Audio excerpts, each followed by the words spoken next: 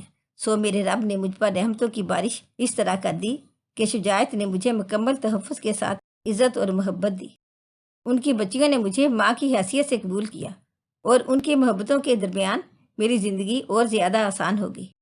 اگر آپ کو ہماری آج کی کہانی اچھی لگی ہو تو پلیز اسے لائک کریں، شیئر کریں اور مزید اچھی ویڈیو کے لیے ہمارے چینل کو سبسکرائب کریں۔ شکریہ۔